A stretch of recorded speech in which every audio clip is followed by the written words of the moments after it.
versión del seminario virtual de Estudios Históricos y Sociales de los Saberes Sí, una iniciativa que surgió desde el año anterior por interés de varios investigadores e investigadoras colombianos que querían tener la oportunidad de compartir y discutir sus trabajos de investigación, todos alrededor de eso que todos alrededor de los saberes y prácticas de aquello que Nicholas Rose ha llamado el complejo Psi, tanto en sus formas contemporáneas y consagradas dentro del marco científico, pero también dentro de aquellas otras formas, sea por pasadas o sea porque han sido vedadas de ese mismo campo científico legitimado en torno a estos saberes. Entonces,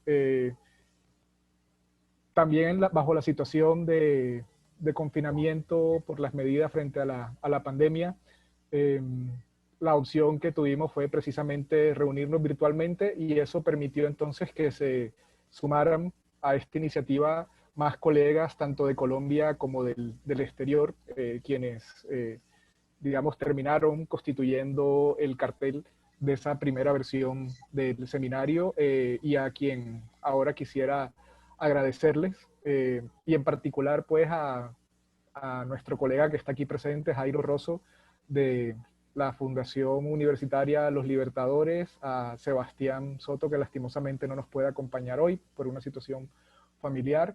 Ellos pues lideraron desde su universidad, desde la Fundación Universitaria Los Libertadores, el soporte de esa primera versión del seminario, en la que participaron colegas de Colombia como Paola Moreno, Mónica Cantillo, Olga Marcela Cruz, Laura Bayona, Andrés Cortés, Andrés Pérez Acosta y Natalia Ramírez. Particularmente también quiero agradecer a los colegas del exterior que nos acompañaron el año anterior, Luca Tateo, Pina Márcico y Jan Balsiner desde Italia, Gabriel Ruiz de España y Luciano Nicolás García de Argentina.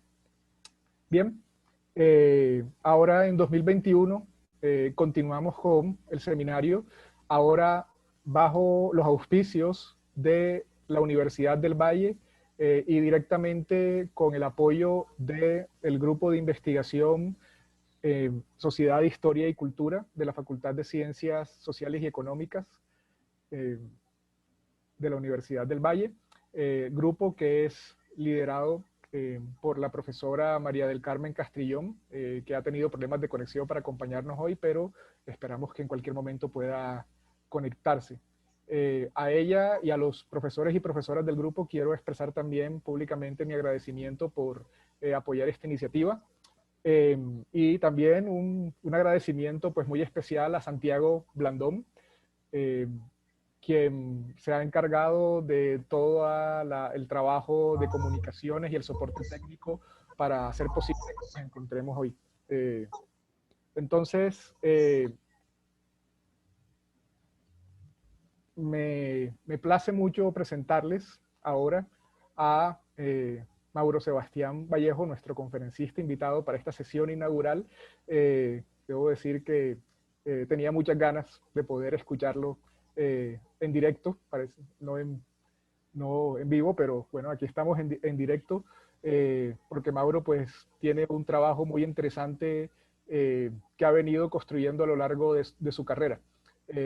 Para que vean de qué hablo, pues les comento, Mauro Vallejo es doctor en Psicología por la Universidad Nacional de La Plata e investigador del Consejo Nacional de Investigaciones Científicas y Técnicas, CONICET, de Argentina. Es docente de la Cátedra de Historia de la Psicología en la Universidad de Buenos Aires y ha realizado labores de docencia e investigación en el Instituto Max Planck para la Historia de la Ciencia, así como en el Instituto Iberoamericano ambos de Berlín. También ha trabajado en el Centro de Historia de la Ciencia de la Universidad Autónoma de Barcelona, también en la Universidad de París-Nanterre y en el Instituto de Investigaciones Históricas de la Universidad Nacional Autónoma de México. Ha recibido becas del CONICET, del Instituto Iberoamericano de Berlín y del Servicio de Intercambio Académico Alemán DAT. Mauro es autor de numerosos trabajos sobre historia del psicoanálisis, la medicina y la psiquiatría, entre los que me voy a limitar solo a los libros, si no esta presentación se llevaría todo el espacio que tenemos. Eh, Libros como Incidencias en el psicoanálisis de la obra de Michel Foucault, publicado en 2006 por Letra Viva. Los miércoles por la noche, alrededor de Freud, la construcción del discurso psicoanalítico a la luz de las actas de la Sociedad Psicoanalítica de Viena, publicado en 2008. La seducción freudiana, 1895-1897, un ensayo de genética textual, publicado en 2012.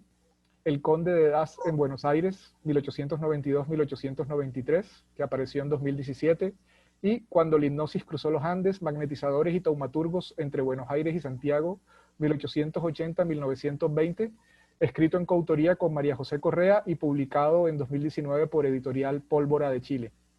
Junto con Omar Hacha ha editado el libro Inconsciente e Historia después de Freud, Cruces entre Filosofía, Psicoanálisis e Historiografía, publicado por Prometeo en 2010. Y junto con Fernando Rodríguez ha editado los libros Sigmund Freud, Textos Inéditos y Documentos Recobrados, publicado en Colombia por la Universidad de Antioquia y la Universidad del Norte en 2017, y El estructuralismo en sus márgenes, ensayos sobre críticos y disidentes, Althusser, Deleuze, Foucault, Lacan y Riquet, publicado por Ediciones del Signo en 2011. Para 2021, muy próximamente, Mauro nos ha prometido la aparición de su libro actualmente en prensa, Nerviosos y Neuróticos en Buenos Aires, entre médicos, boticarios y mercaderes, 1880-1900, que por su título y por su periodo me hace pensar que esta conferencia de alguna manera es una especie de invitación a conocer ese libro que esperamos con mucha expectativa. Mauro, de nuevo, muchas gracias por estar aquí con nosotros y bienvenido, pues el escenario es tuyo. Adelante. Bueno, buenas tardes a todos. Antes que nada, agradecerles por la invitación para compartir algunos adelantos de investigación y discutir sobre este proyecto con ustedes, y un especial agradecimiento a Bruno, digamos, con quien por primera vez nos vemos las caras, por lo menos de vía remota. Ya habíamos estado intercambiando por correo electrónico en otras circunstancias de ya un tiempo, y la primera vez que nos encontramos, así que muy contento de participar del espacio, de compartir con colegas de Colombia y de otros lados, así que en ese sentido espero no decepcionar demasiado, digamos, al abrir este ciclo después de los invitados, digamos, de la talla de los invitados que hubo el año pasado, así que espero, no digo estar a la altura, pero por lo menos no aburrirlos ni decepcionarlos demasiado. Tenía un trasfondo un poco más imponente porque estaba en mi biblioteca, pero tenía muy mala conexión, así que ahora estoy como en un cuarto un poco desvencijado que no impone demasiado respeto, pero bueno, tuvimos que improvisar otro lugar de realización de la conferencia por problemas de conexión, así que espero que eso no implique ningún problema. Bueno, dicho todo eso, y reconozco efectivamente que le pongo títulos muy largos a mis libros, cada vez que escucho los nombres de mis libros me asusto, tienen todos títulos de por lo menos 40 palabras. Dicho esto, vamos a la actividad de hoy. Espero, no soy muy amigo de la tecnología, así que espero que no tengamos ningún problema técnico, otro más de lo que ya hemos tenido para la conexión, así que vamos para adelante. A ver, un segundo que voy a compartir. Compartir. Ahí,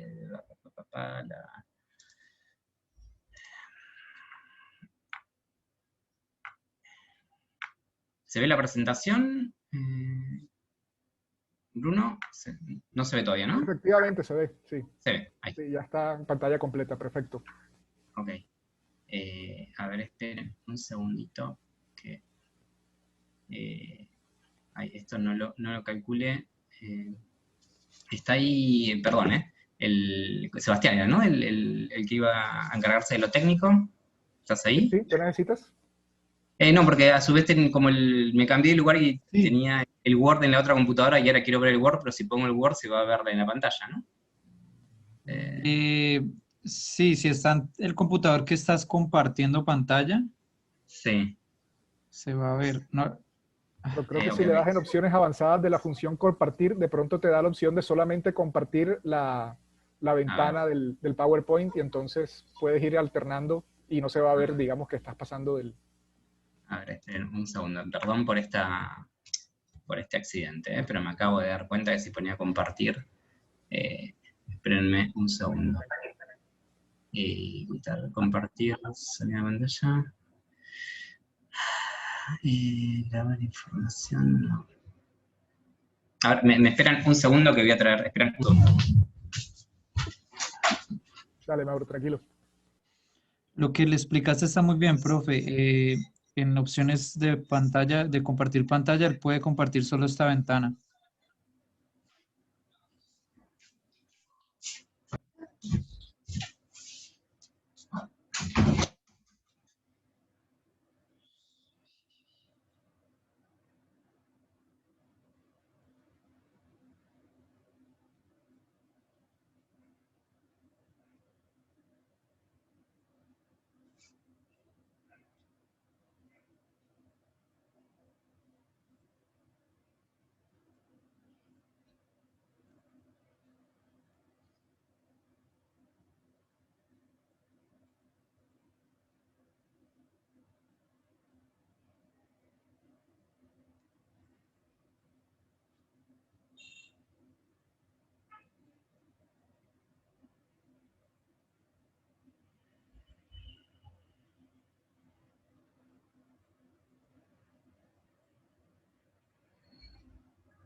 A ver.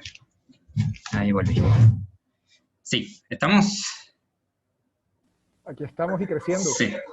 Ok, disculpen por la... Pero como tuve que cambiar de oficina, tenía 2 computadoras allá arriba y aquí, así que vamos directamente al... Perdón por la interrupción.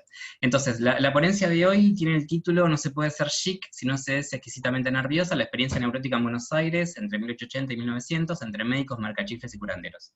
Forma parte de un proyecto, en parte en curso y en parte algunas líneas ya concluidas que se van a reflejar en este libro que mencionó Bruno, que se trata de explorar históricamente la emergencia y la conformación de lo que yo allí llamo la experiencia neurótica en Buenos Aires, es decir, tratar de pesquisar no solamente cómo fueron teorizadas o cómo fueron concebidas por los médicos las enfermedades nerviosas leves en Buenos Aires, sino no solamente cómo fueron teorizadas, sino también cómo fueron tratadas, y tratar también de restituir la experiencia misma, es decir, cuáles fueron los soportes materiales y cuáles fueron las plataformas de visibilización y de posibilitación de esa experiencia sufriente que fue la neurosis en Buenos Aires en esas 2 décadas. Así que de eso va a tratar mi exposición hoy, va a tratar sobre todo sobre neurosis, pero sus remedios, los actores sociales que se vieron involucrados tanto en el tratamiento como en la teorización y el estudio de las neurosis, y prestando especial atención a lo que sería la cultura material, es decir, los artefactos y los soportes materiales que hicieron posible tanto la propagación de esa experiencia como la posibilidad misma de su existencia. Así que esa es más o menos el proyecto. Yo en algunas partes voy a leer y voy a ir pasando algunas imágenes. Si quieren interrumpirme en cualquier momento pueden hacerlo, si no también podemos dejar para después para las preguntas, así que, y si en algún momento no se escucha algún problema técnico me avisan y lo resolvemos. LS había luchado durante largos años contra una sífilis rebelde. Cada 3 meses debía suspender el tratamiento, pues los preparados mercuriales y el yoduro de potasio destrozaban su estómago. A sus 35 años logró por fin aquel tormento y durante 3 años gozó de buena salud. Hoy en día suma 40 abriles, y hace 2 años que sufre una rara condición. Luego de un catarro estomacal que le hizo perder mucho peso, comenzó a tener hemicranias seguidas de vómitos incoercibles. El cuadro se completaba con sueño intranquilo, fatiga, irritabilidad y constipación. Con cierta desesperación consultó a los mejores facultativos de Buenos Aires. Uno de ellos diagnosticó una afección cerebral. Otro se inclinó por una recidiva del catarro estomacal. Un tercer médico confirmó el peor temor de LS. Quizás se trataba de la reaparición, bajo nuevos ropajes, de su mal sifilítico. Ninguno de los medicamentos indicados surtió efecto. Como último recurso, la enferma emprendió un viaje hacia Europa. En el trayecto su estado se tornó aún más desesperante. A una vergonzosa incontinencia de orina se sumó una casi absoluta incapacidad para caminar. En Viena tuvo la fortuna de ser atendido por uno de los neurólogos más afamados, Moritz Rosenthal, obstinado promotor de la electroterapia en el abordaje de los arreglos nerviosos. El médico europeo lanzó sin titubear el diagnóstico que jamás había sido barajado por sus colegas porteños. LS era un típico caso de neuroastenia. Esto sucedía hacia 1882 o 1883, en un momento en que los doctores de Buenos Aires, según parece, no se habían habituado a echar mano de ese rótulo tan moderno. LS, son las siglas del paciente, ¿no? Tuvo quizás el extraño privilegio de ser el primer neurasténico de las Pampas, aunque se vio obligado a hacer un largo viaje para recibir su condecoración patológica. Con igual seguridad, Rosenthal prescribió el tratamiento oportuno. LS debía abstenerse de inmediato de todo trabajo mental y físico, evitar toda sociedad, teatro, juego, etc., y sobre todo comenzar una larga cura hidroterápica en el Instituto de Wilhelm Winternitz, uno de los adalides de ese método curativo. Durante 6 meses, el paciente argentino fue sometido a los semibaños. El enfermo debía sentarse en tinajas en las que el agua le llegaba hasta la altura de la cintura, frotaciones, sesiones de electroterapia y una severa dieta alimenticia. Una vez concluido el tratamiento, su estado de salud era excelente. LS tuvo más suerte que otros compatriotas. Por ejemplo, que un sacerdote español de 39 años que en 1880 cayó en manos de Lucio Meléndez. Lucio Meléndez es como el Pinel de las Pampas, es el primer gran alienista en Buenos Aires.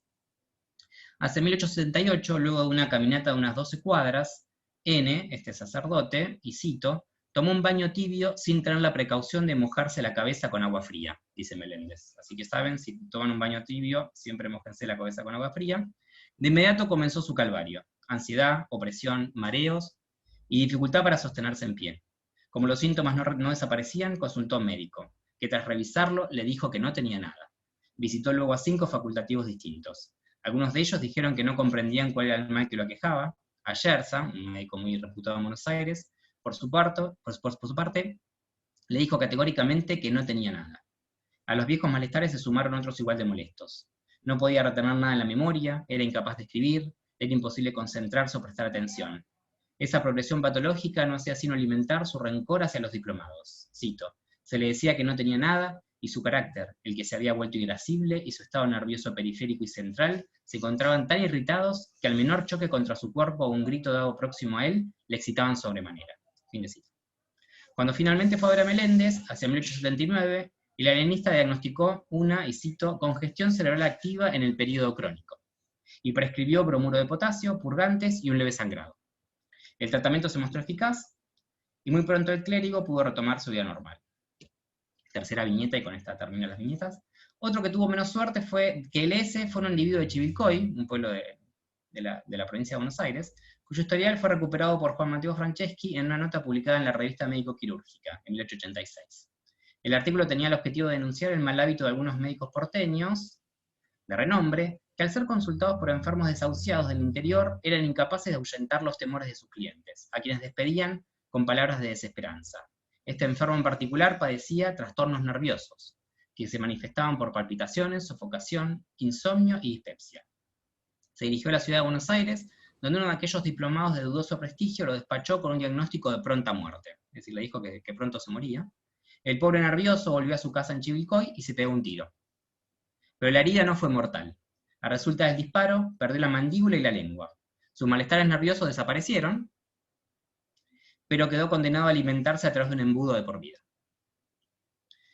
Esos 3 ejemplos, digamos, son los que me interesan, son 3 entre muchos, ¿no? Digamos, como 3 historiales publicados en Buenos Aires entre comienzos de los 80 y mediados de los 80 y de 1880, donde claramente se ve la dificultad de los médicos de Buenos Aires de diagnosticar esta serie de signos, esta serie de presentaciones corporales y espirituales con categorías ligadas al campo de las enfermedades nerviosas leves. Es decir, o les decían que no tenían nada, o apelaban a categorías de mal sifilítico, congestión cerebral, es decir.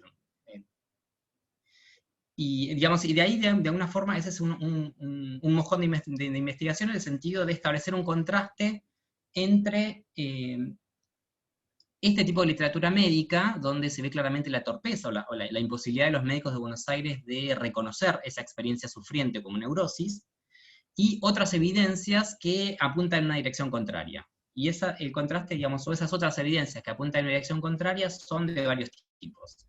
Por un lado, algunas declaraciones o algunas intervenciones y producciones de los propios médicos que hablan de una progresiva proliferación de Buenos Aires, Así, ese es un primer contraste que vamos a revisar. Un segundo contraste se establece con otro tipo de evidencias documentales que muestran que la experiencia neurótica o la experiencia nerviosa en Buenos Aires tenía otra suerte de reconocimiento u otra suerte de espejo de reconocimiento que tiene que ver con el mercado. Entonces, esas son algunas de las dos contrastes que vamos a revisar en el día de hoy. El texto que leí sobre LS fue escrito por Pedro Roberts. Acá tenía una imagen muy linda de Pedro Roberts que en el cambio de computadora se esfumó. Y aquí vamos a este contraste que yo les decía hace un rato, es decir, entre en cuán poco tiempo, digamos, entre comienzos de los 80, que los médicos no podían hablar de neurosis, no podían pronunciar el término neurosis, y una década más tarde, que es una tesis de la segunda médica que se recibe en Buenos Aires, que es Elvira Rawson de Delepiane, de la cual extraje la frase de la ponencia, que Rawson de Delepiane en 1892 dijo: el neurosismo que tanto desarrollo ha adquirido en esta época, al extremo que es raro encontrar una mujer que no sea histérica, epiléptica o neurópata, producto muchas veces de la educación, los vicios, la herencia y hasta la moda, porque no se puede ser chic si no se es exquisitamente nerviosa. Esa cita me interesa por un lado, por el contraste claro que establece con las declaraciones de Meléndez y de Roberts de apenas unos 10 años antes, y por otro lado por la juntura que establece entre esta experiencia nerviosa y la moda. ¿Sí? Y otra cita que claramente va en la línea de lo que es señalado por Elvira de Delepiane. Acá nuevamente había una foto muy linda que me costó mucho esfuerzo encontrarla, que es de un médico del cual le voy a hablar después, que es Alberto Díaz de la Quintana, que en su tesis escrita en Madrid en 1893, después de haber tenido una estadía de 5 años en Buenos Aires, en su tesis escribe recientemente, pues de ella llego, hago idéntica observación de la República Argentina. Todos, o la mayor parte de los bonaerenses, padecen de la neurastenia. Es decir, no sé si se entiende claramente el contraste, ¿no? Entre la imposibilidad de los médicos contemporáneos de Roberts o de Meléndez de reconocer una neurastenia, y 10 años más tarde, esta declaración de un médico que dice todos los bonaerenses son neurasténicos. Y bueno, esta es son citas muy contemporáneas, pues, ¿no? Son 1892, 1893. Esta es del diario de Federico Gamboa, del escritor mexicano que era agregado diplomático en Buenos Aires en esos años, y en su diario, relativo a su experiencia en Buenos Aires, él escribe, acababa de publicar una novela en Buenos Aires, y bueno, después tuvo unas peripecias con una mujer, y de tribulaciones sexuales que tiene en Buenos Aires. Él escribe en su diario: ¿cuándo podrá uno consultar con probabilidades de alivio a especialistas de enfermedades del espíritu? Nuestro decantado progreso los reclama ya, y sin embargo no existen todavía. Y esta cita también me interesa en el sentido del contraste que establece entre la existencia de una experiencia patológica, pero la carencia de médicos que se hagan cargo de ella. ¿Sí? Entonces, lo que me interesa entonces es tratar de abordar las superficies o las tramas culturales que se apropiaron de la experiencia neurótica, que la hicieron posible, que la catalizaron, que la reconocieron como experiencia verosímil o experiencia posible, y tratar de entender la imbricación entre todas las plataformas culturales que trataron de hacer algo, y todos los artefactos culturales que trataron de accionar alrededor de las neurosis. Entonces mi objetivo es exhumar las acciones curativas, los idearios, las disciplinas y los dispositivos de observación movilizados alrededor de una experiencia mórbida que hasta el momento merecía una atención muy dispar de parte de la historiografía local. Esta ponencia aprovecha la emergencia de un nuevo rostro en la cultura patológica para reconsiderar elementos que desbordan la frontera de esa rama científica, y que tienen que ver en el sentido más general con el mundo del mercado, la vida urbana y el universo letrado. El neurótico a fin de ciclo recogió su identidad en la estela de las acciones y discursos de boticarios, curanderos, magnetólogos, médicos inquietos y novelistas. Su hábitat natural fue algo muy distinto al asilo o al hospital.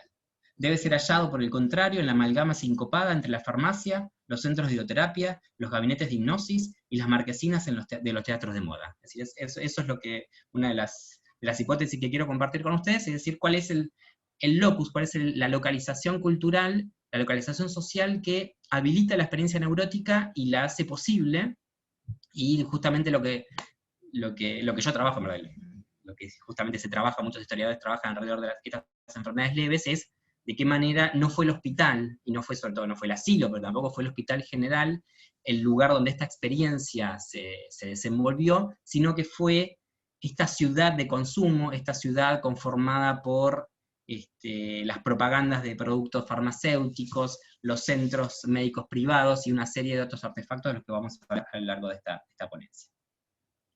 Entonces se trata de una investigación acerca de la fragua de un nuevo sujeto, el neurótico, porque justamente me interesa también cómo se constituye y cómo se erige una nueva subjetividad, una nueva sensibilidad llamada neurosis, correlativo en vez de flamantes dispositivos curativos, nuevos lenguajes y circuitos comerciales. Estamos ante un cuasi enfermo cuyos malestares no eran traducibles al lenguaje de la locura o el delirio, y cuya visibilidad no se debía tanto a la versátil y escurridiza categoría de peligrosidad social, sino más bien a su forma de evitar un mercado pujante. Tercer rasgo del individuo neurótico, coextensivo al recién señalado. Si el loco, en tanto que enajenado, nunca era del todo un yo, o no podía jamás responder del todo por sí mismo, digamos, de ahí la categoría de alienación, y por ese motivo la necesidad de su tutela, su encierro, y de la necesidad de quedar siempre en dependencia de otro que respondiera por él. En contraposición al loco, el neurótico, por el contrario, era aquel que podía realizar constantemente un trabajo de repliegue sobre sí, trabajo que, amén de resaltar las virtudes auscultadoras o consumidoras de su yo, lo reforzaba y lo debilitaba al mismo tiempo. El neurótico sufre, de alguna forma, de una hipertrofia del yo, que opera en detrimento de una disminuida atención a su entorno. No puede dejar de sentir su cuerpo, las mínimas variaciones de su funcionamiento, siempre alerta a que algo anda mal. Por un lado, entonces, el neurótico era capaz de reconocer por sí mismo que algo andaba mal en su salud, tenía por definición la destreza de identificar como patológicos signos e indicios más o menos sutiles o equívocos, insomnio, dolores de cabeza, cansancio, accidentes de la vida sexual. Vivía atormentado por males que, tenues o resueltos, no ponen en peligro su vida, ni caben en el molde del concepto estricto de enfermedad. Son más bien amenazas diplomáticas y conciliadoras. El neurótico, casi sin darse cuenta, acepta la trampa tendida por un dispositivo de consumo y de autorreconocimiento, merced a la cual se patologiza el cuerpo natural. La neurosis es el nombre de aquella forma de habitar el mundo, que a resultas de la cual el cuerpo ordinario y sus traspiés pasajeros ingresan al muestrario de lo enfermizo. Y respecto de esta experiencia, digamos, o este estudio de la experiencia, yo voy a reconocer, digamos, o voy a tratar de discriminar acá con ustedes una serie de dispositivos o de tramas culturales que, o digamos, fueron las que yo recorté para mi investigación, tratando de reconocer dónde y de qué manera, con qué objetos, con qué lenguajes se podía desenvolver esta experiencia patológica. Un primer circuito o un primer dispositivo material tiene que ver con esta imagen que estamos viendo, y que vamos a ver unas más, que tiene que ver con la venta libre y el consumo de sustancias medicamentosas que durante estos años, es decir, lo que creo que se puede ver en Buenos Aires, y seguramente se puede ver en muchas otras ciudades, como ya se ha mostrado en nuestro contexto, sobre todo europeos, es la rápida propagación y multiplicación de supuestas sustancias y medicamentos, muchas veces específicos o drogas más o menos específicas, en contra de una serie de males que hoy llamaríamos nerviosos, y que también servían para otras enfermedades, y que uno puede estudiar fundamentalmente desde varios ángulos, uno de los más valiosos a través de la publicidad, es decir, de qué manera las publicidades de estas sustancias nos permiten ver qué era lo que se proponía para las neurosis, y uno puede rescatar una serie de rasgos sobre esos avisos. Bueno, son algunos, se han ido las fechas, pero son generalmente a partir de 1885, de 1890, son una solución antipirina que cura jaquecas, neuralgia, los cólicos hepáticos y nefríticos, el asma, enfisema, los reumatismos, la gota, la ciática y enfermedades nerviosas. Tenía voy a pasar un poco rápido, otra sustancia muy utilizada en esos años para múltiples enfermedades era el aceite de hígado de bacalao, que fue un éxito comercial en casi todas las ciudades de Occidente por esos años, que entre las múltiples indicaciones que tenía era para tratar enfermedades nerviosas, además de tratar las enfermedades debilitantes. Acá, lo que yo voy reconociendo, lo que yo pude reconocer en la investigación, es el lento progreso o el lento desarrollo entre medicamentos que estaban, como los que recién circunscribí, digamos, que estaban indicados a las enfermedades nerviosas, junto con otras enfermedades, digamos, las enfermedades nerviosas aparecían como una más entre otras, a la aparición de medicamentos que eran vendidos ya desde fin de la década del 80 y comienzo de los 90 como medicamentos específicamente para las enfermedades nerviosas. Por ejemplo, la solución antinerviosa del Laroyen, que era para la epilepsia, histérico, bueno, y ahí las denominaciones, generalmente estas publicidades y estos productos eran importados, se importaban también las planchas de publicidad, entonces las traducciones a veces eran un poco accidentadas, y uno puede ver las publicidades de cualquier diario, de comparar los diarios de muchas ciudades de Occidente, ya sea de América Latina, de Europa, que son siempre los mismos productos. Aquí tenemos una en contra de las convulsiones, el nervosismo, esta es una de 1891, este fue quizás no sé si en Colombia también circuló el jarabe Henry Moore, también nuevamente ya un jarabe específicamente para las enfermedades nerviosas. Y acá nos introducimos en algo, este es otro, que además de enfermedades nerviosas curaba los resfriados, anoten el nombre, se ve que era muy efectivo, el sirope de Forget. Acá hay unos cigarrillos que no solamente curaban el asma, sino que también calmaban el sistema nervioso. Y lo que me importa entonces, para ir avanzando un poco más, de toda esta panoplia, este conjunto de artefactos, de objetos que eran publicitados y eran vendidos, y efectivamente una serie de indicios que se trató de un mercado de consumo muy exitoso, es decir, que estos objetos efectivamente estaban al alcance de la mano y eran consumidos cotidianamente por estos sujetos que encontraban en esta oferta de publicidad un reconocimiento de la legitimidad de esa experiencia sufriente. Es decir, me interesa el mercado como esa instancia de reconocimiento y esa instancia de sanción de legitimidad de esa experiencia sufriente. Una de las cosas interesantes de este mercado es decir, uno podría analizar es por un lado la apelación constante al prestigio de la medicina, en este caso, no sé si está en este caso, quizás no, pero siempre están recomendados por una autoridad médica de la cadena de París, o ganaron algún concurso en un congreso médico, generalmente son cosas para tomar con pinzas, pero generalmente se descansan, digamos, o se apoyan en el prestigio de la medicina, pero al mismo tiempo lo que uno puede deducir con mucha facilidad y sin aventurar demasiado, es que mantenían una relación equívoco, paradoja con la medicina, porque al mismo tiempo que se apoyaban sobre el prestigio de la medicina, se apoyaban en su lenguaje, en sus instituciones, y en sus figuras, en muchos casos, como digo, aparecían recomendadas por el doctor Charcot, o cosas así, que eran absolutamente cosas probablemente muy inverosímiles.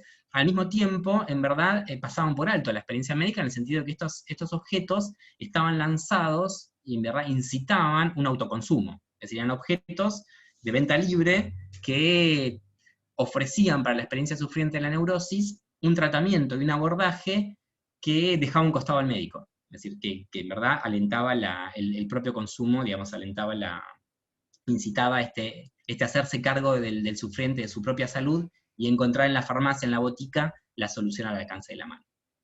Y lo que me interesa, y ahora vuelvo a esta, es que si uno revisa, es decir, las grandes plataformas, las grandes vidrieras de estos productos, muchas veces fueron las revistas médicas. Es decir, si uno toma, estas son páginas de la Semana Médica de 1895 y 1896, si uno busca un lugar donde estas publicidades hayan sido masivamente mostradas, exhibidas, y estos productos hayan encontrado un lugar de exhibición constante, son las revistas, no solamente las publicidades de los diarios, sino las revistas médicas. Y uno puede preguntarse por qué, es decir, por qué, al mismo tiempo que los médicos tenían normativas que prohibían tajantemente la comercialización de estos productos, ya había normativas desde la década de comienzo de los 80 que prohibían absolutamente las publicidades de productos que indicaran para qué enfermedades estaban indicados, o que prohibían publicidades de productos que se ofrecían a sí mismos, se ofertaban como la solución definitiva para cierta enfermedad. A pesar de todas esas cautelas leguleyas, las revistas médicas eran las grandes exhibidoras de estas publicidades.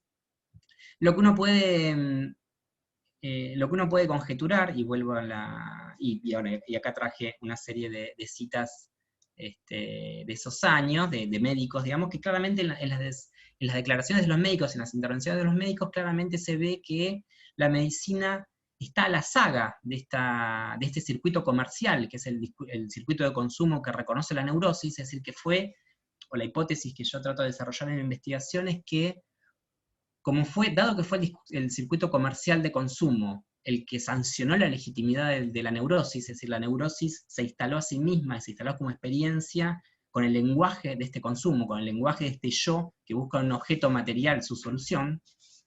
Si la medicina quería dialogar con esta experiencia, tenía que reaprovechar ese lenguaje ya instalado. Es decir, no podía prescindir, no podía pasar por alto esta práctica y este hábito de consumo que había legitimado y que había estado genéticamente en el nacimiento de la experiencia neurótica. Y acá traje 2 citas de una tesis sobre la hipocondría de 1880, que dice: el enfermo quiere ser tratado de su mal, y para esto quiere remedios. Es pues esencial prescribirle aún cuando no fuese, más que para satisfacer su imaginación, y un autor del cual vamos a hablar al final de la conferencia, si llegamos, que es Hugo Marcus, dice en 1892 en un libro: ciertos enfermos de los nervios, hipocondríacos, histéricos, personas pertenecientes a las clases inferiores, no pueden prescindir de la preocupación de que las enfermedades hay que combatirlas con medicamentos, y que se consideren mal asistidos o descuidados si no se les administran medicamentos.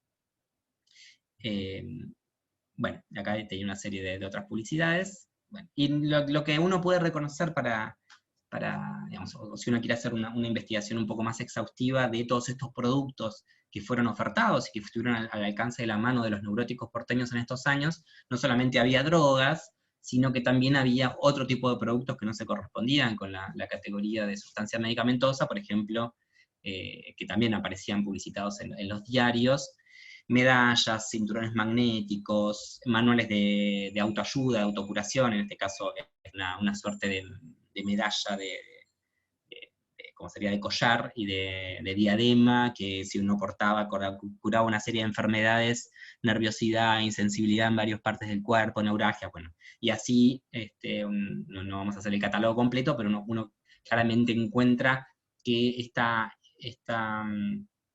diversificación de prácticas sanadoras, y muchas veces en los márgenes de la medicina diplomada, incluso en clara competencia con la medicina diplomada, fue otro de los carriles en que la enfermedad neurótica pudo ser abordada y tratada. Acá hay otro, es una medalla electromagnética terapéutica de Borsani, que Borsani en verdad era a su vez un hipnotizador, que ofrecía ambas, era un tipo muy versátil, digamos, podía ofrecer no solamente tratamiento hipnótico, sino también esta medalla, que a su vez venía acompañada por un libro. Bueno, podríamos hablar de Borsani un rato, pero... Y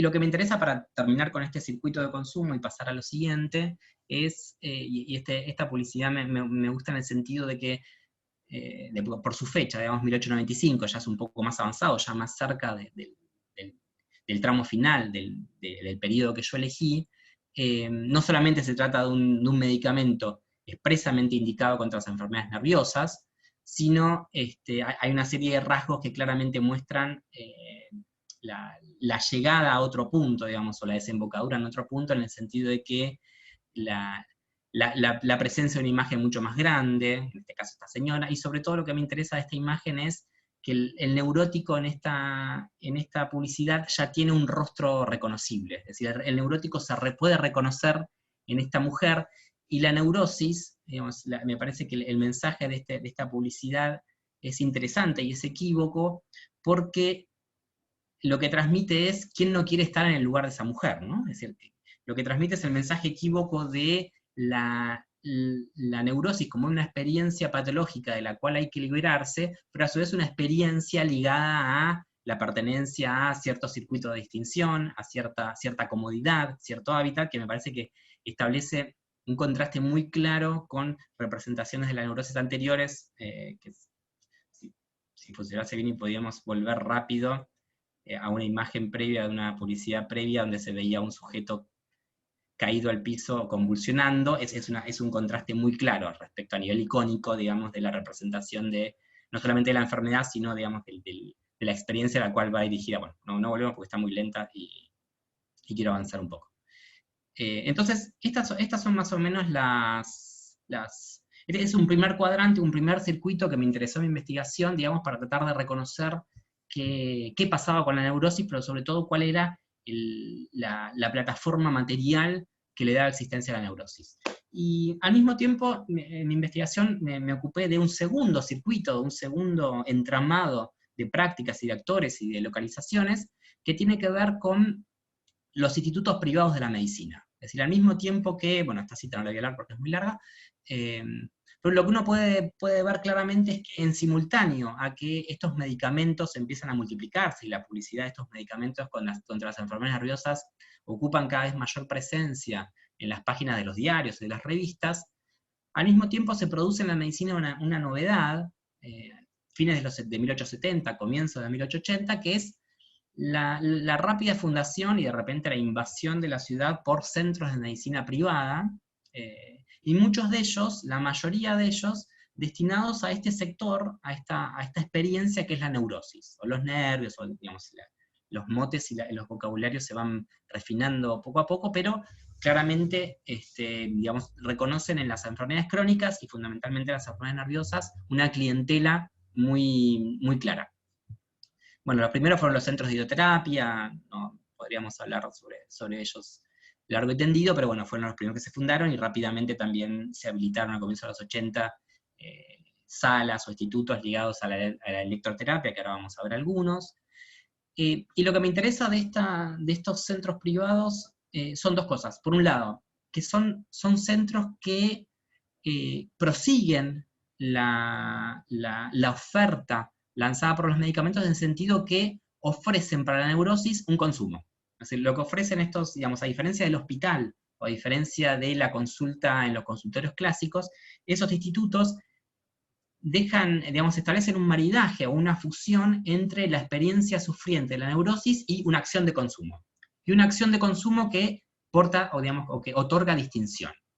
Entonces tienen como desde ese punto de vista tienen como un paralelismo, una semejanza muy clara respecto de los objetos de las drogas, pero a su vez lo que me parece establece en estos centros privados de medicina, ahora vamos a ver de que también fueron de gimnasia y de otras actividades, es que producen como una suerte de estratificación de la experiencia neurótica, en el sentido de que estos centros obviamente estaban destinados a una población pudiente, y ahora vamos a ver una serie de imágenes, y que son centros bastante lujosos, bastante caros, es decir que si el medicamento ligado al autoconsumo podía estar más a la mano de una población un poco más grande, y las publicidades de los medicamentos uno las encuentra en diarios más populares, o diarios de las comunidades extranjeras, diarios, digamos, no de sectores trabajadores, pero de sectores medios bajos, las publicidades de estos institutos médicos, en cambio, van a ser lanzadas desde periódicos ilustrados, es decir, digamos, de publicaciones ilustradas más ligadas a la alta cultura, o en las publicaciones profesionales. Y acá hay un breve fragmento sobre el Instituto Lacrosse, que es el que mostré hace... Ay, qué lento está esto. Sobre uno de los institutos de hidroterapia, sobre este centro, digamos, una descripción que aparece en una crónica en los diarios, perdón que se cuelga, que está tan lento. Ahí está. Solamente para ilustrar el tipo de enfermo, el tipo de población que podía transitar por estos centros.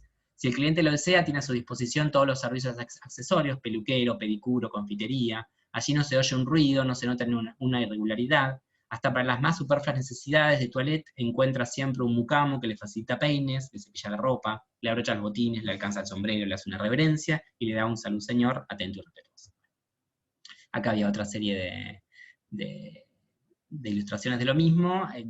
También estuvo muy, muy de moda y tuvo cierto reconocimiento a los centros de aeroterapia y admiatría, que tenían que ver con artefactos técnicos ligados al uso del aire. Bueno, acá esta imagen se me fue en el pasar de computadora, la hemospasia, que era un tratamiento muy, muy curioso, habría que probarlo, yo no sé si lo recomiendo, pero por curiosidad se podría probar, que era crear, muy ligado a las viejas teorías sobre el sangrado, ¿no? Pero eran artefactos, recipientes que se ponían en ciertas partes del cuerpo que creaban vacío, entonces descongestionaban otras partes. Es decir, se ponía como una suerte, con un inflador, una manguera y una bomba, se envolvía el brazo, entonces la sangre iba a fluir hacia el brazo y se iba a descongestionar el pecho, que era donde había una abundancia de sangre, y bajo esa concepción, entonces las fotos eran eran muy, muy simpáticas las mangueras y cómo se procedía, bueno, de hidroterapia, etc. En los institutos de gimnasia mecánica, acá tengo una publicidad sobre, que la tengo, es decir, la aparición a partir de 1885 de la gimnasia como otro tratamiento médico de los institutos privados para contrarrestar las enfermedades nerviosas como la neurastenia, la nerviosidad. Acá están las máquinas que se usaban de gimnasia mecánica, de institutos que seguían, digamos, la escuela de Sander. Bueno, acá hay otros que vamos a pasar un poco rápido, de aguas azoadas, bueno, una serie de otros, digamos, todos los institutos, digamos, siempre están, digamos, muestran la nueva porosidad entre esta nueva medicina e implementos técnicos, eso es muy claro, y rápidamente los que más proliferan son los institutos de electroterapia, va a haber muchos. Acá había una publicidad que la voy a pasar para no demorarnos. Instituto Charcot de electroterapia, pues había muchos de esos. Otros institutos, como el de este médico, que en este instituto nos vamos a detener un segundo, que es un instituto creado en 1889, que es de Alberto Díaz de la Quintana, este médico que después escribió la tesis en Madrid, es decir, este médico que estuvo en Buenos Aires entre 1889, en el 93 volvió a Madrid y después volvió a estar acá en Buenos Aires en el 94 y el 95, que además de no solamente instaló un centro de electroterapia, sino que fundamentalmente en ese centro lo que él ofrecía era hipnoterapia. Fue un gran hipnotizador, un gran usuario de la hipnosis en esos años, y que siempre tuvo una relación muy, muy conflictiva con los médicos de la ciudad, porque no había revalidado su diploma, entonces estuvo 5 años en Buenos Aires recibiendo multas y siendo acusado de curanderismo, lo cual obviamente no le significó ningún tipo de obstáculo para llevar adelante a su instituto, que fue muy, muy redituable, y después vamos a ver algunos indicadores numéricos sobre la clientela que tuvo en su instituto. Hasta acá se sigue bien. ¿Cuál es digamos, el interés de la investigación? ¿Sí? Perfectamente, Mauro. Ok. Entonces, ese carril, digamos, entonces tenemos el carril del circuito del mercado de sustancias, el carril de estos centros privados, que nuevamente están ligados a un consumo y a un consumo distintivo, y el otro carril que me interesa de las enfermedades nerviosas o de las neurosis, tiene que ver más con las intervenciones de los médicos más a nivel teórico, a nivel de las representaciones y las ideas médicas, que eso lo vamos a pasar un poco rápido. Lo que yo traté de reconocer en mi investigación fue, en sintonía con esto que yo les mostré al comienzo, ligado a Roberts y a Meléndez, de qué forma en la categoría de neurosis a comienzos de los 80 era una categoría un poco esquiva, un poco equívoca, en el sentido de que quedaba muchas veces confundida con la locura, con la degeneración. Lo que trato de mostrar es que a partir de fines de los 80 se van a empezar a tener mucha más presencia y se van a empezar a multiplicar las teorizaciones, las tesis, los artículos sobre, no solamente hay más producciones teóricas sobre las enfermedades neuróticas, sino que ya lentamente se empieza a reconocer a las enfermedades neuróticas una autonomía mórbida, es decir, se empieza a reconocer que estas enfermedades son enfermedades independientes, que no se confunden con la locura, que no se confunden con la herencia malsana, es decir, que son enfermedades que tienen fronteras claras y que merecen ser tratadas como tales. Entonces, lo que uno puede pesquisar en la literatura médica es esa progresiva autonomización de la experiencia patológica, pero bueno, lo que me interesaba en mi investigación, o lo que yo pude ver, es que esa progresiva decantación o esa progresiva autonomización de la teoría sobre las enfermedades nerviosas, que voy a pasar por alto cuáles fueron los autores, porque así no abundamos en citas. Lo que se va a producir en esa literatura médica me parece un fenómeno muy interesante, en el sentido en que son muchas veces tesis médicas o artículos que se apropian de las teorías generalmente europeas o norteamericanas sobre la neurastenia, sobre las neurosis, la teoría de Weid-Mitchell o la teoría de Herr, digamos, donde dan cuenta de una erudición muy afinada, digamos, sobre cómo se explican las neurosis, y donde aparecen en Buenos Aires ecos de estas nuevas teorías que ligan la neurastenia, la neurosis con la agitación de la vida urbana, es decir, que hacen de esta experiencia una experiencia de participación de la modernidad, es decir, el neurótico, a diferencia de lo que sucede al comienzo de los 80, al menos teórica, es un sujeto que sufre de vivir tan al día, de vivir en la ciudad, de vivir agitado, apurado, de vivir al tanto de las novedades de otros lados. Bueno, ese tipo de representación sobre la neurosis claramente queda reflejada en la literatura teórica que producen los médicos, pero lo que uno encuentra en el examen, en el análisis de esas fuentes, es como un contraste o un desacople entre esa teoría que va acompañada de una certeza de que la neurosis en Buenos Aires está proliferando, y que Buenos Aires está llena de neuróticos, voy a pasar por alto las citas, digamos, un desacople entre esas dos cosas y las ilustraciones clínicas. Es decir, cuando estos médicos, me interesó mucho esa disyunción, digamos, o ese cortocircuito entre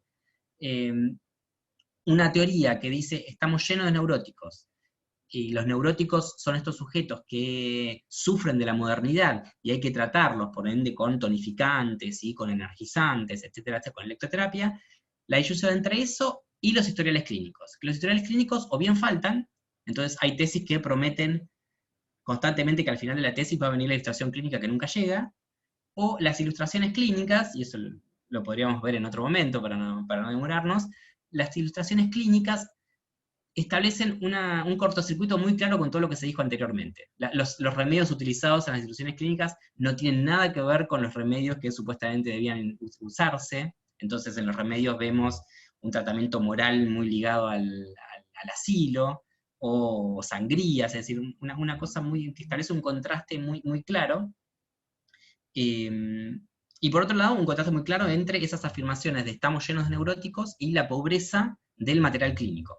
Entonces, ese es un fenómeno que me interesó no solamente por lo llamativo, sino porque me parece que confirma, digamos, o me sirvió como confirmación de la teoría inicial, o de la hipótesis inicial de la investigación, que tiene que ver con que ese desacople da cuenta, digamos, de la imposibilidad de la medicina académica, de una medicina muy instalada en el hospital, y quizás alejada de los circuitos de consumo, de apropiarse y de dialogar con esta experiencia sufriente.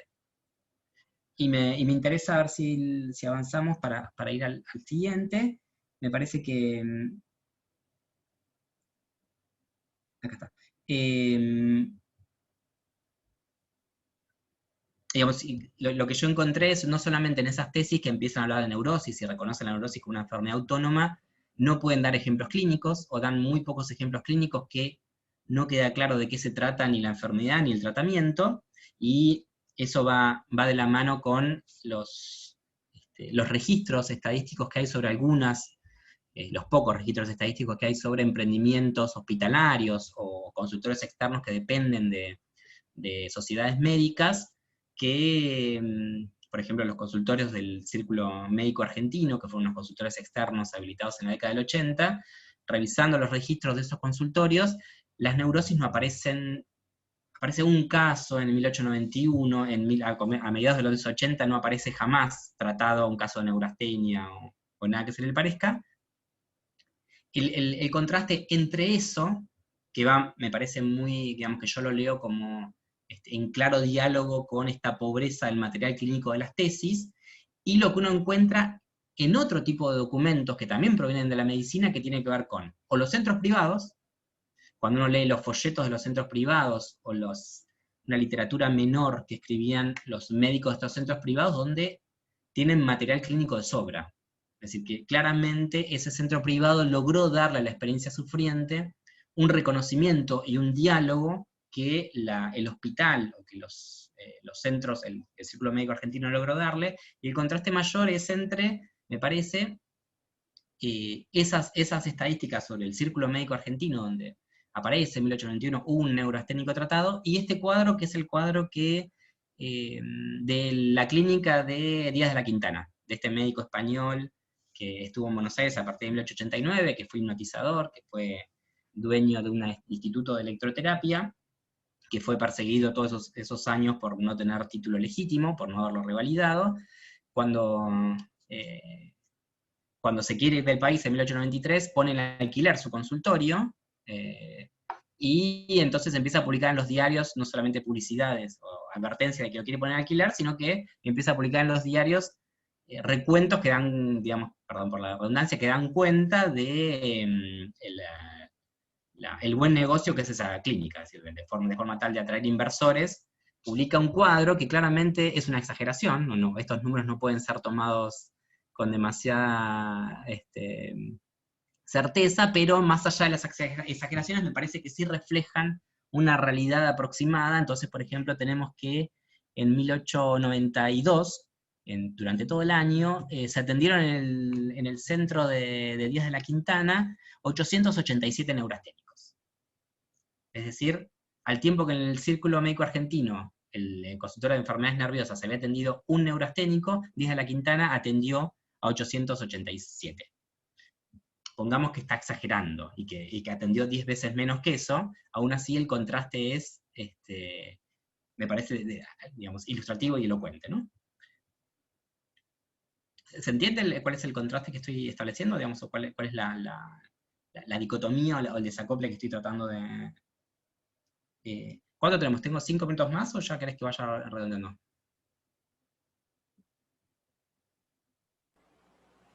Puedes tomarte tu tiempo, pero sí, yo creería que podríamos ir terminando como a las 1:15. ¿Estaría Perfecto, bien? perfecto.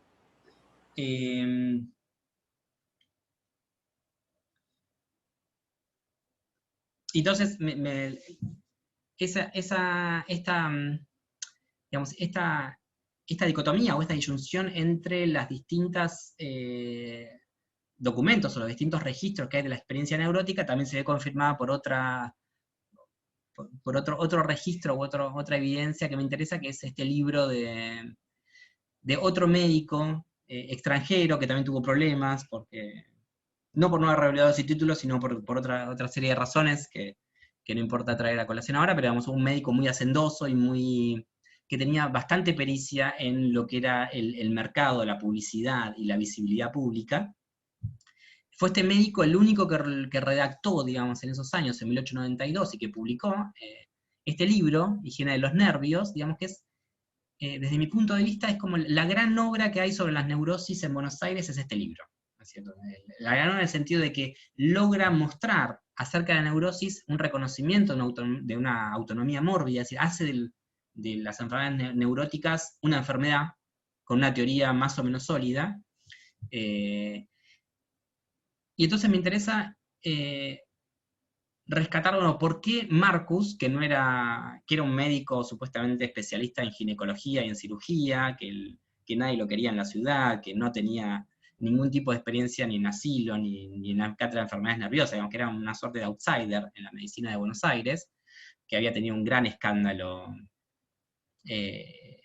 acusado de falsificar una droga, bueno, algo que yo investigué en otro lado, que digamos que no era el médico más querido de la ciudad y más reputado, porque este médico fue el único que logró dar sobre las enfermedades nerviosas una teoría sólida, compacta, y un libro que efectivamente fue un éxito de ventas. Digamos que yo he podido arrastrar varias reediciones de ese libro a lo largo de esa década, entre 1892 y 1899, algo muy raro en la medicina de Buenos Aires, que un libro no solamente esté destinado a un público más amplio, sino que fuera bien acogido por el público.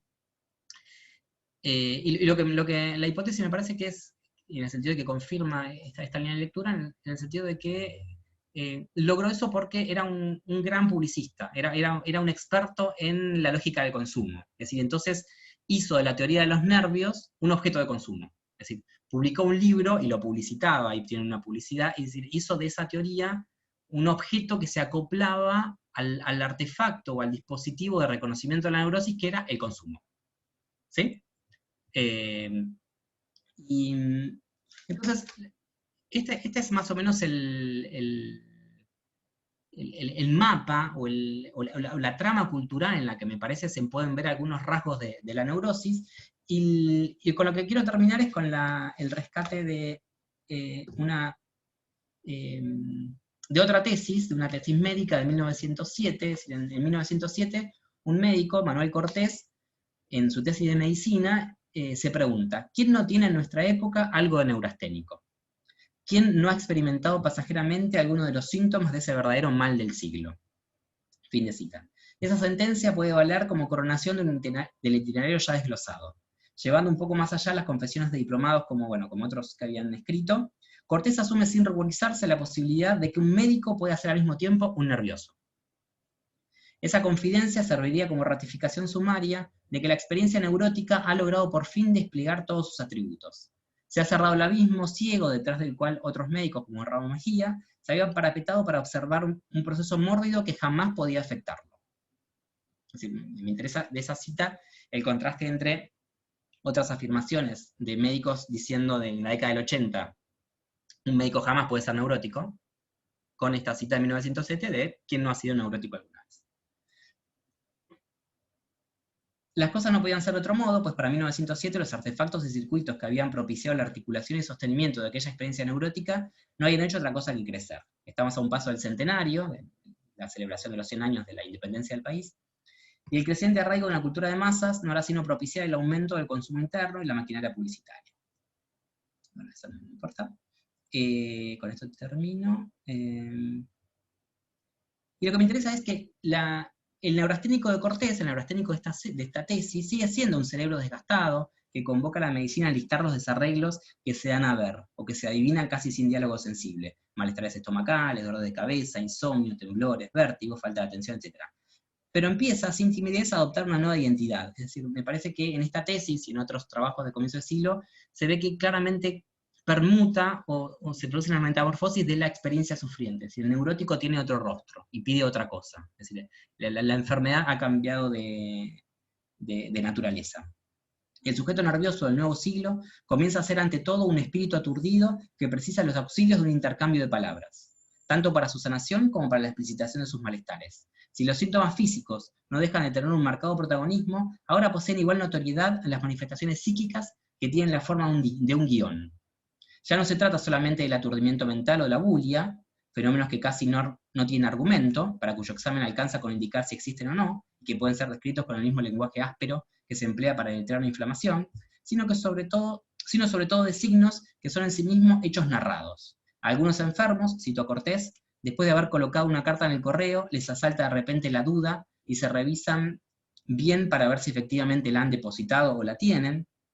Se puede recuperar a sí mismo el hombre que tenía, y cito, el hábito de ir por la calle o en el tranvía, de sumar las cifras de los números indicados en las casas, otro de contar las ventanas de cada cuadra, etc. Fin de cita. Fobias, obsesiones, comienzan a poblar la experiencia neurótica. Más allá de que por esos años el rótulo neurastenia amenaza con abarcar muchos otros cuadros nerviosos, lo importante es que los síntomas que ahora ocupan el centro de la escena dependen de la existencia de un elemento ideativo. Entonces, lo que me interesa, y para ir cerrando de estas tesis de Cortés y de otras citas, de otras tesis de esos años, es la modificación de la experiencia neurótica en el sentido de que se transforma en una experiencia que se explicita en palabras, que reclama la palabra como medio curativo, es decir, que se impone la psicoterapia, y me parece que la mutación que me interesa es que la medicina va a hacer de esa oreja, de esa experiencia del escucharla y de tratar la neurosis por la palabra, una suerte de reordenamiento de ese circuito de consumo. Es decir, no es que va a prescindir absolutamente de los institutos, de los jarabes y las drogas, etcétera, sino que se va a reapropiar de la experiencia neurótica con eso que solo él puede ofrecer, que es esa escucha, y va a reordenar a partir de ese engranaje que es la escucha, todo ese circuito de consumo que había estado funcionando como soporte y como basamento de la experiencia neurótica. Hasta acá la ponencia, así que ahora ansioso por escucharlos a ustedes. Mauro, muchas gracias, muy interesante tu exposición, y bueno, entonces quienes deseen hacer una pregunta o alguna intervención me pueden escribir por el chat y yo les habilito el micrófono, porque así está funcionando este sistema hoy por seguridad. Okay. Solo yo puedo habilitar los micrófonos. Mientras los participantes se animan. Un primer comentario, Mauro. Bueno, en primer lugar, este cuadro que, que dibuja sobre ese Buenos Aires finisecular, y estos personajes que experimentan digamos, experiencias novedosas, que podemos llamar dolencias, y que tratan de manejarlas a través de nuevos dispositivos técnicos, y desarrollan un nuevo lenguaje. Me recuerdan a un personaje colombiano como José Asunción Silva, ¿no? Digamos el principal poeta colombiano del siglo XIX, que efectivamente... el de Alma en Pelas Chapolas Negras, ¿no? Sí, exacto, que Vallejo le escribe esta biografía de Silva, que es Chapolas Negras, efectivamente. Y sí, en varias de sus obras él hace pues referencia precisamente a las dolencias neurasténicas, etcétera, al spleen, pero también creo sí,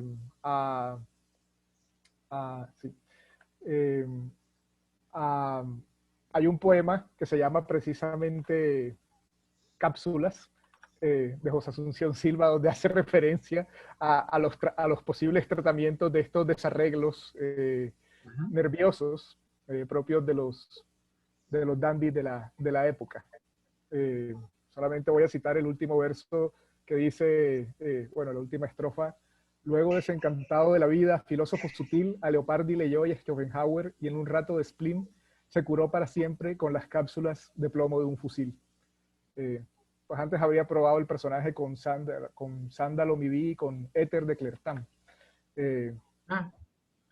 Así que bueno, mira, parece que había toda una red internacional de dandis neurasténicos, atáxicos y cloróticos andando por ahí consumiendo todo ese tipo de productos.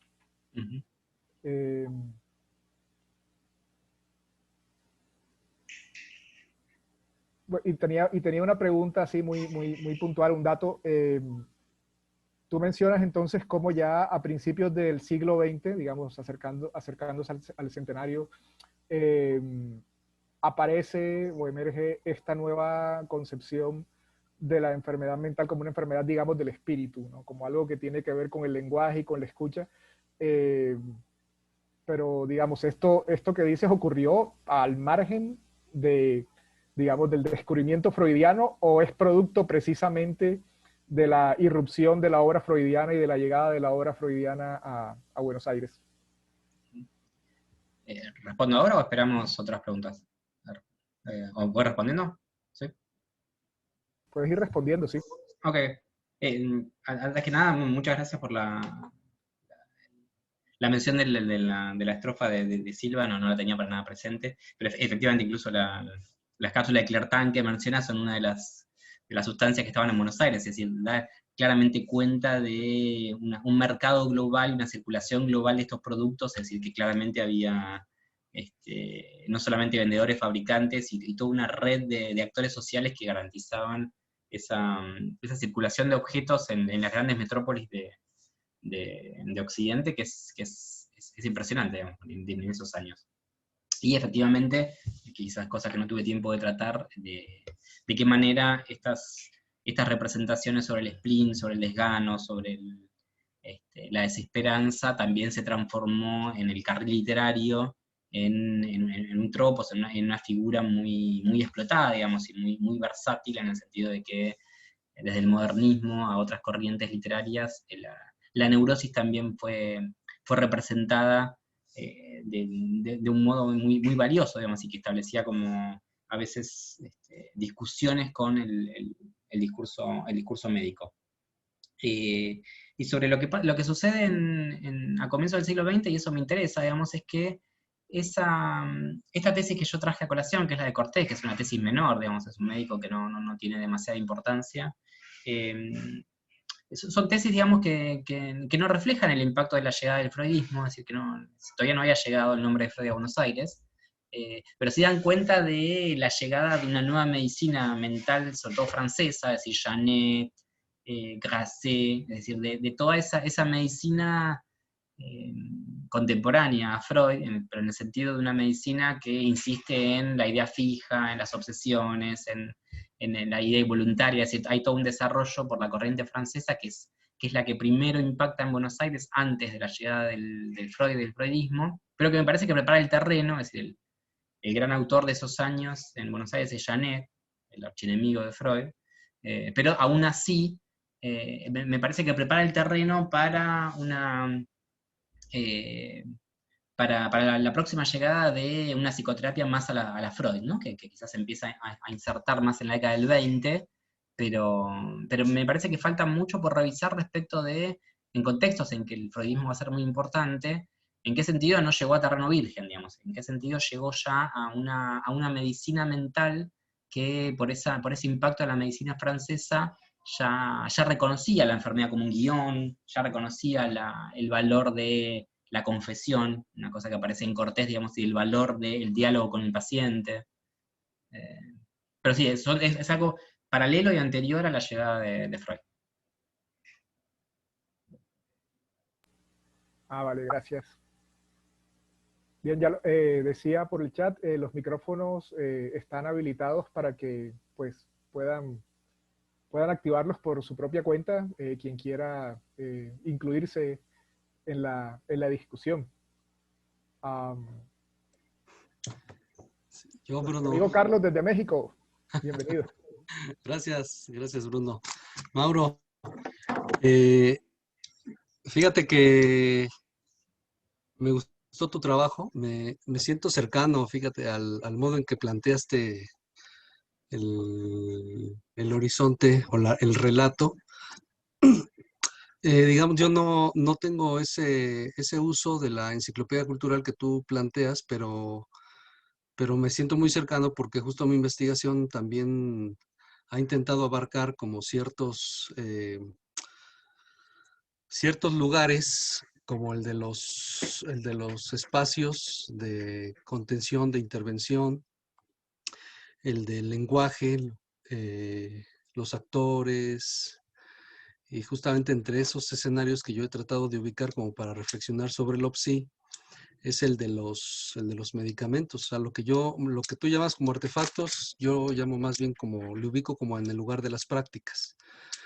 Y a mí me gusta mucho, no es que no me guste utilizar el concepto de artefacto, o sea, también me siento cómodo con ese concepto, pero me gusta quizá más por mi pase por la historia, me gusta más el de las prácticas. Yo trabajo historia cultural de las prácticas. Entonces, fíjate que me hizo mucho sentido lo que decías. Solamente digamos que yo estoy intentando pensar cómo es que durante el siglo XIX el mundo psi conquista, y durante el siglo XX pues lo que vivimos más bien es un proceso de colonia, una colonización de los saberes psi. Entonces durante el siglo XIX, pues acá en México tienes toda una discusión, o hay toda una serie de, pues yo le llamo como disputas o combates por el alma, ¿no? Que son, ahí digamos, está el modelo frenológico, la grafología, la fisiognomía, por supuesto, las prácticas religiosas y las prácticas filosóficas, como la de la filosofía trascendental. Acá la promovió mucho Plotino Roda Canati. Todo esto, digamos, te lo comento porque cuando yo pues llego al asunto pues de lo que se da por llamar como la primera ola de la farmacéutica, ¿no? En realidad yo estoy pensando cómo es que la medicina mental en realidad lo que hizo fue aprender a volverse voraz con el mundo psi y apropiarse ese modelo, porque uno podría a la ingenua pensar que es que no había otros modelos, o sea, solamente la medicina, pero en realidad sí lo sabía. O sea, de inicio, pues están los modelos oriundos de cada nación, las comunidades prehispánicas que fueron marginadas de toda posibilidad de intervención sobre el OPSI. O sea, por supuesto que la neurosis es una enfermedad de la modernidad, pero a la que en realidad también los chamanes y todos estos grupos pues intervinieron. Por lo menos aquí en el caso mexicano, acá tenían, digamos, posibilidades de intervención, pero se marginaron. Entonces, incluso hay medicamentos que tú presentas, o más bien, más que medicamentos, jarabes, ¿no? Que también se promovían aquí, porque te lo digo porque también, digamos, a mí, yo estoy en espera de publicar ese trabajo que tiene que ver con los nervios, pero también he logrado hacer la base de datos sobre los medicamentos que se ofrecían, o los jarabes, píldoras, los cinturones eléctricos, etcétera, todo eso que se promovía con la intención de curar los nervios o las neurosis, ¿no? Entonces yo pienso, y ahí no sé tú cómo la veas, justo por eso este bordeo, yo pienso que ahí lo que estamos viviendo es una conquista, la conquista del OPSI, porque además cuando tú te metes a leer los anuncios y uno les pone detalle, digamos, a la lectura de los anuncios, en realidad estamos viviendo, es algo bien interesante, que es el análisis que yo hago en mis trabajos.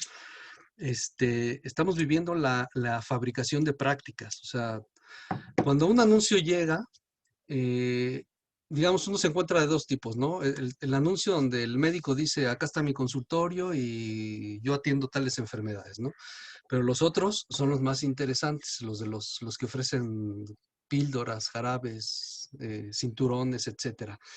¿Por qué digo son interesantes? Porque ahí tienes una educación o tienes la fabricación de una práctica que tiene que ver con la creación de tiempos, con la diferenciación de síntomas también, o con la identificación, más que la diferenciación, la identificación de síntomas. Y también ahí, a finales del siglo XIX, se inaugura una cosa que es muy propia de los médicos y que tiene que ver con el testimonio como una narrativa de credibilidad para que el otro pueda consumir y sepa que lo que consuma en alguien ya tuvo efecto benéfico. O sea, el testimonio se vuelve también un recurso de la mercadotecnia del OPSI. Y entonces cuando uno ve, digamos, más o menos toda esta fabricación de prácticas y por supuesto en la fabricación de prácticas el establecimiento de imaginarios, pues yo lo que digo, estamos ante una conquista, ¿no? Ya no importa si es el frenólogo, si es el grafólogo, si es el médico mental, o sea, estamos frente a una conquista. Así es, digamos, el modo en que yo derivo. No sé tú cómo la pienses, si la has pensado de otro lugar. Te lo pregunto porque en verdad, con poca gente me he sentido tan cercano al escucharla como contigo. O sea, la realidad es que no he ubicado quienes estén pensando, digamos, cómo es que en este caso, en tu caso, la neurosis, quizá has teorizado en general sobre el OPSI, pero no había escuchado a alguien que hiciera como este trabajo más sutil desde distintos lugares para tratar de pensar, digámoslo en mis términos generales, el OPSI, ¿no? Ya sea lo enfermo, ya sea el alma enferma o el alma en normalidad o sana, ¿no? Entonces te lo pregunto por eso, porque me sentí muy cercano a tu trabajo. Bueno, gracias Carlos, creo que dijiste las cosas más claro de lo que yo podría haberlo dicho, digamos.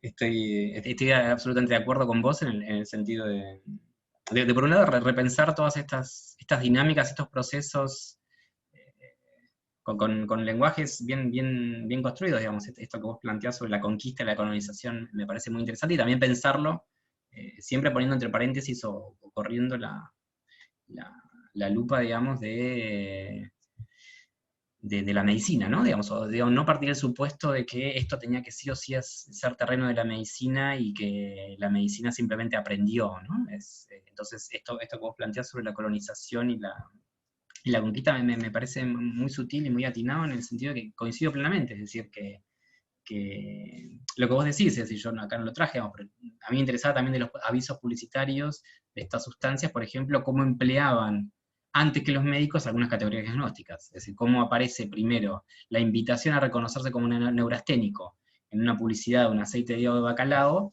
que en la práctica de los médicos, en el sentido de la producción teórica de los médicos, la publicidad de los médicos, o el tipo de objetos que ofrecían los médicos a los pacientes. Entonces me parece que va muy bien la línea de lo que señalabas, en el sentido de que ese circuito material y de actores muy variados, en el sentido que yo por ahí analicé mucho más en detalle lo que eran los hipnotizadores no diplomados, y estos curanderos que se movían entre la hipnosis y otras cosas, y el esoterismo, digamos, como vos lo decías, digamos, como esos actores, pero también el mercado de consumo de objetos, habilitaron esto que vos llamabas, fabricación de prácticas, habilitaron, digamos, sentaron las bases para que el tratamiento de una dolencia pudiera ser resuelto, por ejemplo, por una acción de consumo, y que alentaran, digamos, impusieran la certeza de que esto era una patología, que tenía un nombre, y que podía ser resuelta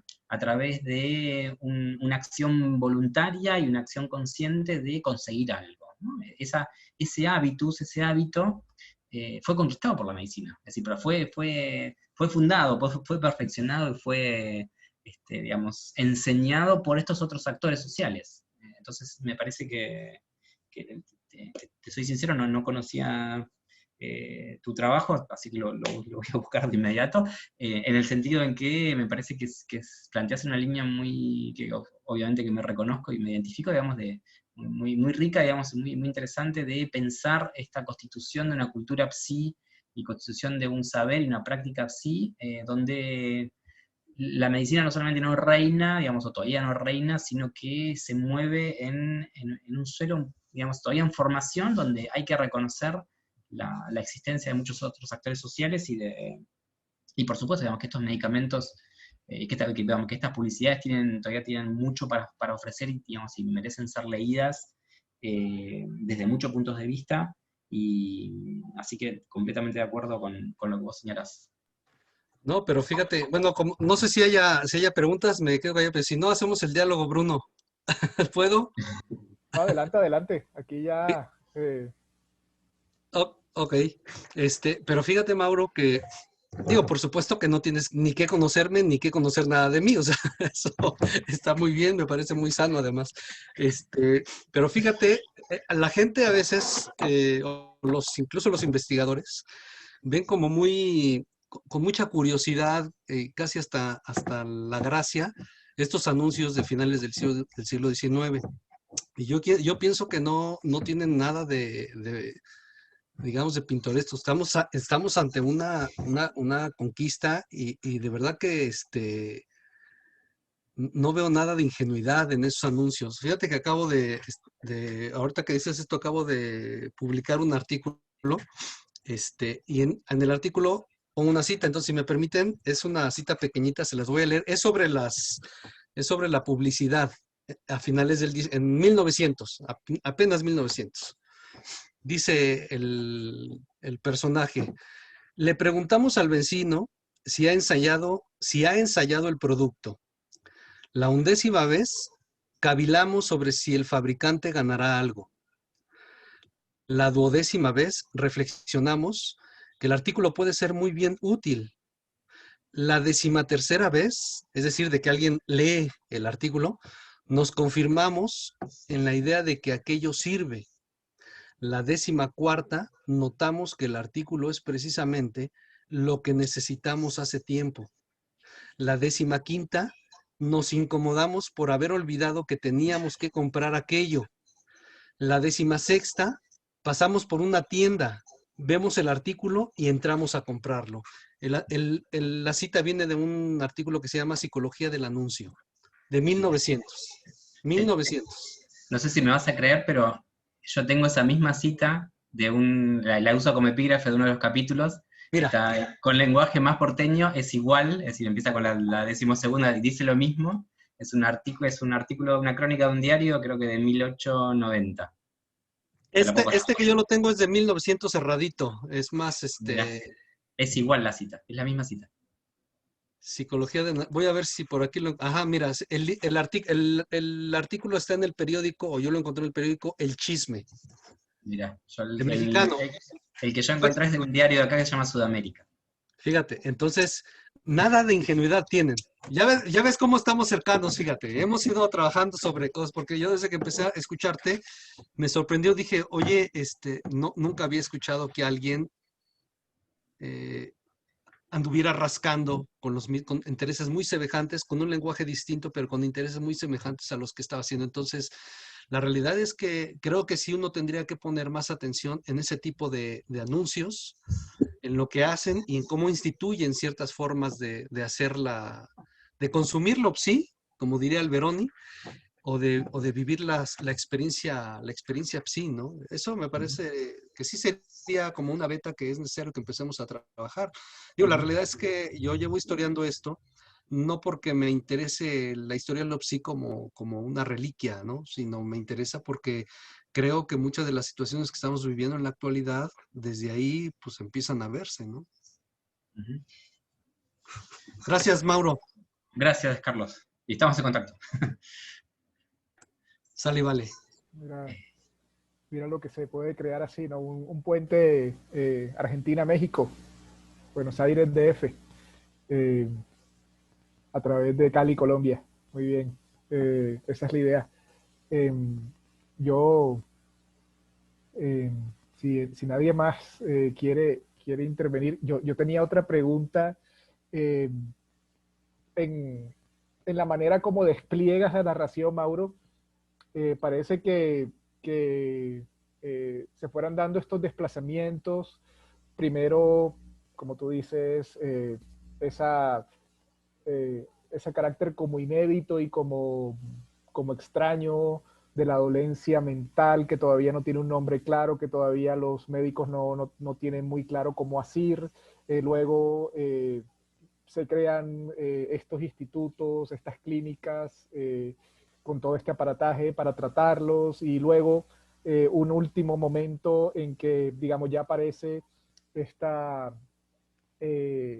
este tratamiento y esta concepción de lo, sí, más propiamente es de enfermedades del espíritu, digámoslo así, y de la palabra, y que se tratan a través de la palabra y se expresan a través de la palabra. Es decir, muestras una serie de desplazamientos, pero me llama la atención que no parece haber fricción entre un momento y el otro. ¿Sí me hago entender? Básicamente lo que ocurre es que como me he formado en estudios de la ciencia, yo le tengo un particular cariño a las controversias. Y me llama la atención que no menciones ningún tipo de controversia ni ningún tipo de fricción, como que en algún momento había cierto grupo dominante y ciertas prácticas dominantes y luego pasaron a otro, pero no hubo lucha, ni pataleo, ni ningún tipo de resistencia en el paso de uno al otro. No sé si efectivamente es el resultado de lo que te muestra pues el registro histórico, o si tiene que ver con tus elecciones teóricas y con tu forma de recomponer precisamente ese registro histórico. Efectivamente, ese tipo de controversias en Buenos Aires en estos años no fue tan frecuente, por lo menos sobre estos temas, ¿no? Es decir, señalaría dos cosas, igual también por un lado porque no elegí centrarme en ese aspecto para esta exposición, pero yo sí la encontré esa controversia en la literatura ficcional. Es decir, yo lo que revisé es, por ejemplo, cómo aparece en la literatura ficcional, sobre todo en novelas canónicas del naturalismo argentino porteño, cómo aparecen estos sujetos nerviosos, o como hay una serie de personajes paradigmáticos de lo nervioso en Buenos Aires, lo que yo rastré, digamos, es como algunos médicos y algunos sectores del campo letrado criticaron esas concepciones o esas representaciones de los nerviosos de las novelas, es decir, en el sentido de señalar que, bueno, lo tenía pero no lo presenté, ¿no? Hay una novela que es irresponsable, digamos, de 1889, que hay un sujeto que es neurótico, el personaje central, que es el hombre de los imanes, pero digamos, el saber pertenece a ese momento en que lo neurótico sigue como muy acoplado a lo delirante, al loco, entonces el sujeto termina internado, convulsionando, termina como... Y, por ejemplo, en la crítica literaria, algunos médicos señalaron, ese sujeto es muy lindo, pero eso no existe. Es decir, ya en ese momento, esta ligazón entre lo neurótico y la locura ya sonaba mal.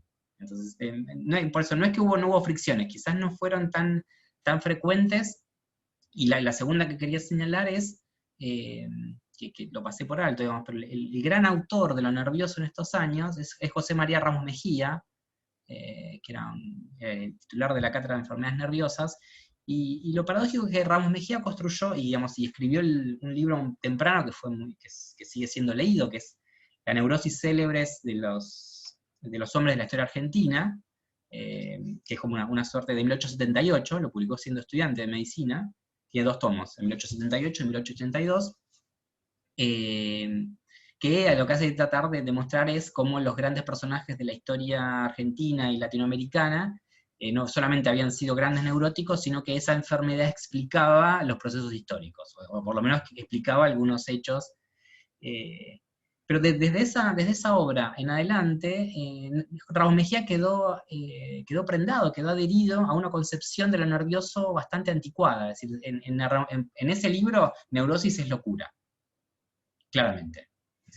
No hay, muy ligada a una teoría organicista, digamos, después a la degeneración, es decir, y entonces me parece que el reinado de Ramos Mejía en la medicina más académica y hospitalaria retrasó algunas controversias respecto de estas acepciones o estas concepciones del nervioso. Es decir, una vez que ya entrado el siglo XX, cuando Ramos Mejía ya empieza a quedar desplazado, su teoría de la neurosis va a ser muy criticada.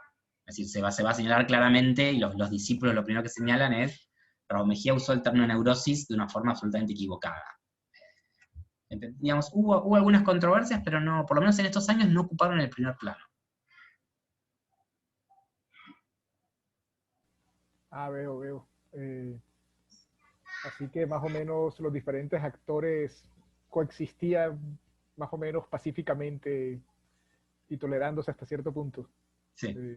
Quizá el mercado era lo suficientemente grande para acogerlos a todos. Sí, y digamos, lo que yo, para seguir, ¿no? Lo que yo hago en este libro que va a salir, o lo que intenté hacer es mostrar, pero esto ya es absolutamente una conjetura y una hipótesis que trato de mostrar, ¿no? Pero la homogeneidad que hay, o digamos, cuán comprensible es que Ramos Mejía tuviera esta concepción sobre lo nervioso, y Ramos Mejía fue un gran enemigo y un odiador del mercado. Es decir, para él la publicidad, el médico haciendo cosas públicamente y vendiendo cosas y publicitándose era la antimedicina.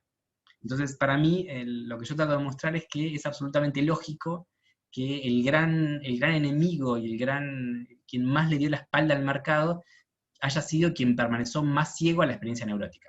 Es decir, que estaba destinado a no comprenderla en la experiencia neurótica. Pero bueno, eso está en el libro.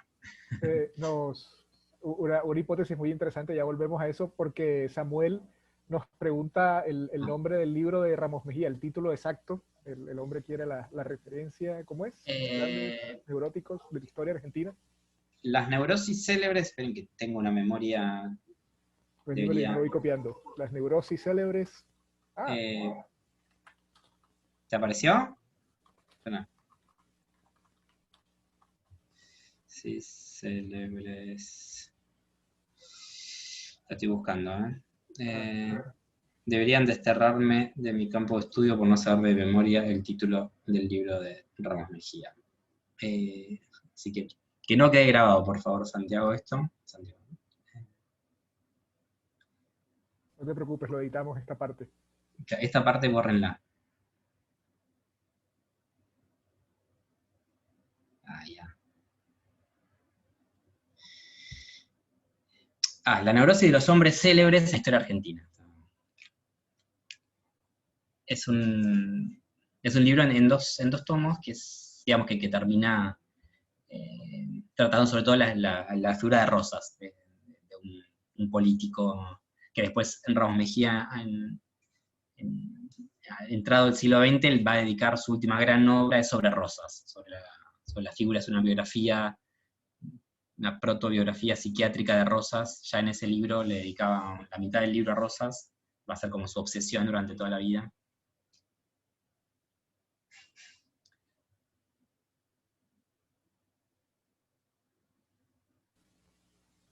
Para terminar, quería preguntarte, ya que lo mencionabas precisamente en relación con esta hipótesis de trabajo sobre Ramos Mejía, no sé, adelántanos algo sobre el libro que está por publicarse y más o menos cuándo estará circulando.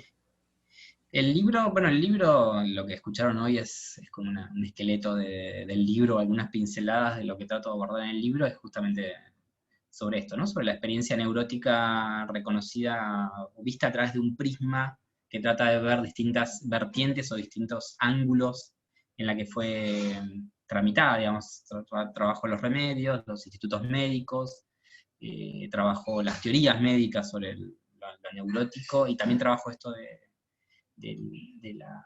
la discusión, ahí sí trabajó una controversia, lo leo en paralelo con una gran controversia en la medicina de Buenos Aires sobre el mercado, sobre si el médico tenía que participar en el mundo del mercado o no, y también trabajó en detalle la figura de Raúl Mejía. El libro se llama, ya no recuerdo cómo se llama, yo pongo títulos muy largos y nunca los recuerdo, Nerviosos y Neuróticos en Buenos Aires, entre boticarios y mercaderes, algo así. Va a ser publicado por Mini Dávila, en una editorial de Buenos Aires.